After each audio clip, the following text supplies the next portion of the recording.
So can we talk about what happened? We picked up a hymn book that declares that song to be Navajo. We sung it. It's printed in UUA sources as something that seems at the very least to fall apart with some basic research. Yes. That feels a way.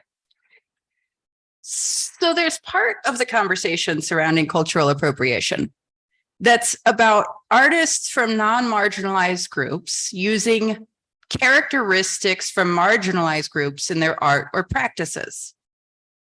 Outside of the Unitarian Universalist heritage conversation, I think about the hit song from the white rapper Macklemore. We actually used the entire song as a moment of perspective back in 2016, I think.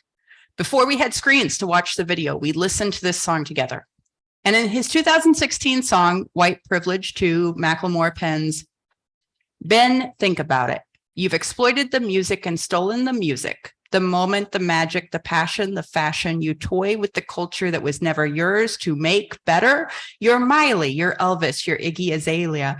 Fake and so plastic, you've heisted the magic. You've taken the drums and the accent you rapped in."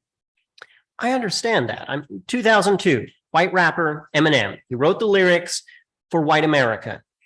Look at these eyes, baby blue, baby, just like yourself. If they were brown, Shady knew Shady sits on a shelf, but Shady's cute. Shady knew that Shady's dimples would help make ladies swoon, baby. Look at myself. Let's do the math. If I was black, I would have sold half. And I ain't had to graduate from Lincoln High School to know that. Right, exactly. It's a complicated mess to be in a pluralistic, inclusive faith tradition, trying to untangle the ways that we have co-opted and culturally appropriated. So we are almost to the offertory. Dare I ask? Well, it's a traditional Muskogee Creek chant. Hallelujah, number 366. Muskogee Creek. So this song is an Indigenous song. Kind of. That's actually what makes Muskogee Creek hymns interesting and a little complicated.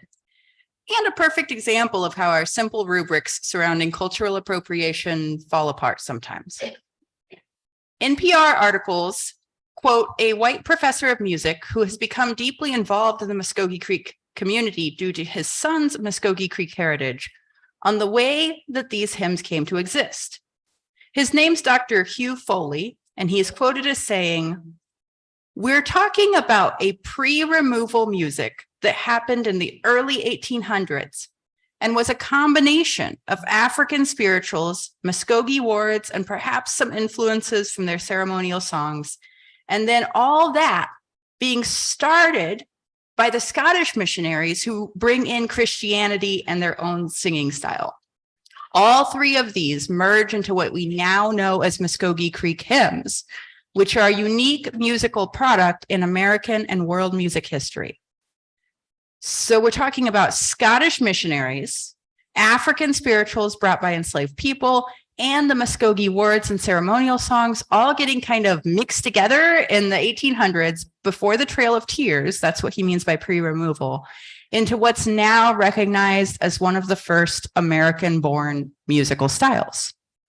Okay, I see. And one of the questions that the UUA encourages us to consider is, am I in relationship with the people from this culture?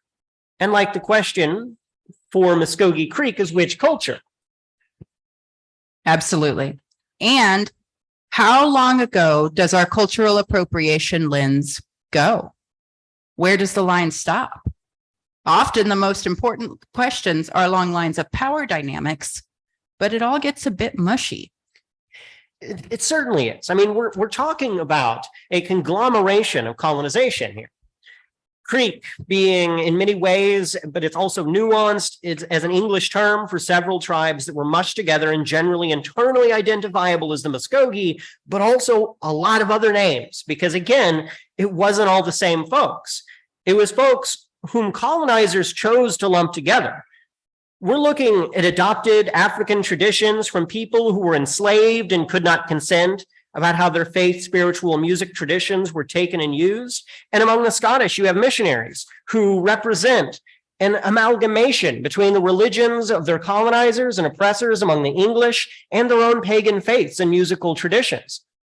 It all echoes and is one in spirit with the history of music in Appalachia in the Ozarks, where the banjo is an instrument from West Africa. Work songs come from miners and railroad workers, some of whom were enslaved persons, some were incarcerated, others were indentured, and even more were exploited immigrant workers. Native and indigenous vocal techniques, Scottish and Irish pagan beliefs and musical influences, and the many Christian religious elements that are peppered throughout both Protestant and Catholic alike.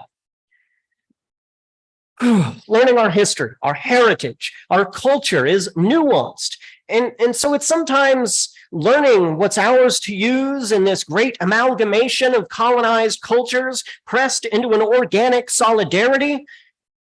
And what maybe should be sometimes something that is appreciated from a place of observance rather than participation. Later in this service, we will watch a recording of this hymn from a historical preservation project. The lyrics of that are more complex than the version that exists within our hymnal. So the hymn coming up is a traditional Muskogee Creek chant performed by the choir. It will act